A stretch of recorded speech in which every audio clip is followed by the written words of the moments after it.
कराची में सी व्यू पर फंसे गैर मुल्की जहाज को निकालने के लिए ऑपरेशन में तीसरे रोज भी पेशरफ्त न हो सकी।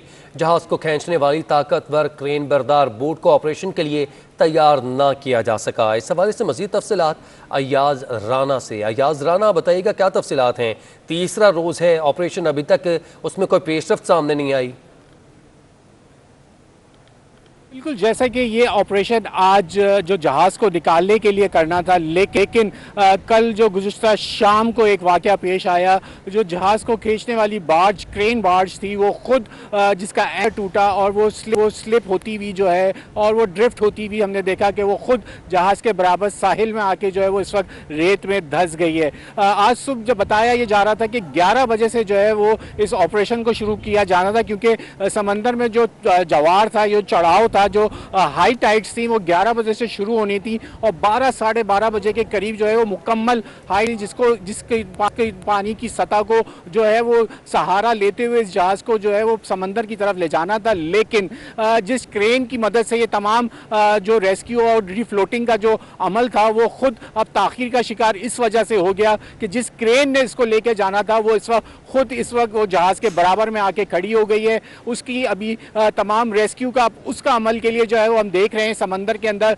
एक टग बोट मौजूद है। जब तक कि वो इसको समंदरी ज़मीन को के ऊपर से जितना काम कर सकते हैं, इस वक्त देखा यह जा रहा है कि ज़मीनी की तौर पर जो उसके तमाम जो विंचेस मौजूद हैं जो कि जहाज़ के लिए लाई गई थी, उसकी मदद से जो है इस वक्त जो है वो बार्ज को निकालने का काम जारी है। अब लगता यही है कि जो ये 2 दिन का प्रोसेस बताया जा रहा था कि जहाज़ को कम से कम 2 दिन के अंदर जो है वो रिफ्लोट करा लिया जाएगा, लेकिन अब तक जो हमारे कैप्टन आसिम की जानिब से, जो कि शिपिंग एजेंट है, उनकी जानिब से यही बताया जा रहा है कि मजीद इसके अंदर अब ताखीर का शिकार हो सकता है, क्योंकि जो समंदर की जो कैफियत है वो आज बहुत अच्छी थी कि जिसके साथ हवाओं का जो दबाव था वो कम है पहले की निस्बत।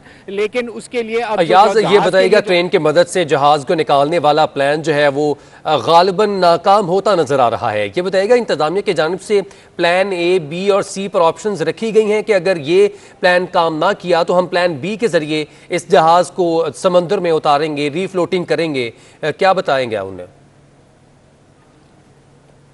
प्लान जो इनका था उसका यही था कि 2 जो इन्होंने बोट्स मंगाई थी, यानी कि एक टग बोट थी और एक जो ट्रेन बार्ज थी, उसकी मदद से ही जो है जहाज़ के लिए रेस्क्यू का काम करना था। लेकिन कल देखा यह गया कि जो बोट थी जिसने जहाज़ के लिए काम करना था, हादसे का शिकार हो गई है और वो खुद आके जो है इस वक्त सी व्यू जहाज़ के साथ आके फंसी हुई है।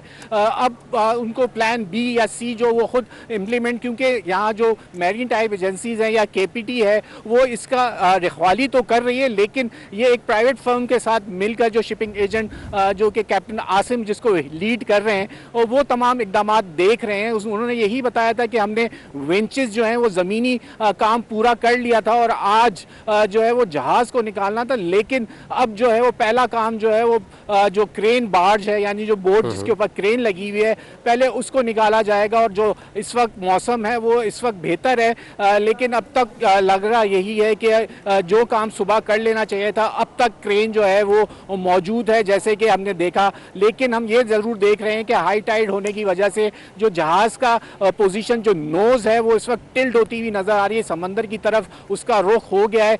तकरीबन अगर कहा जाए तो 35 से 40 डिग्री पर जो है इस वक्त जहाज़ का मुंह समंदर की जानिब हो चुका है। जब हाई टाइड्स होती हैं तो हमने देखा कि जहाज़ ने जो है वो ज़मीन छोड़ के वो हिलता हुआ हमें ज़रूर नज़र आ रहा है। यकीनन अब जो काम है वो बहुत थोड़े अरसे का ही रह गया है। जब तक कि ये क्रेन और तमाम चीज़ों को अगर रेस्क्यू नहीं कर लिया जाता तो गुज़िश्ता लगता ये है कि ये काम अभी ताखीर का शिकार ही रहेगा। तीसरे रोज तो कोई पेशरफ्त नहीं हो सकी, लेकिन जल्द ही इस जहाज को रीफ्लोट कर दिया जाएगा। अयाज राना अपडेट कर रहे थे, बहुत शुक्रिया।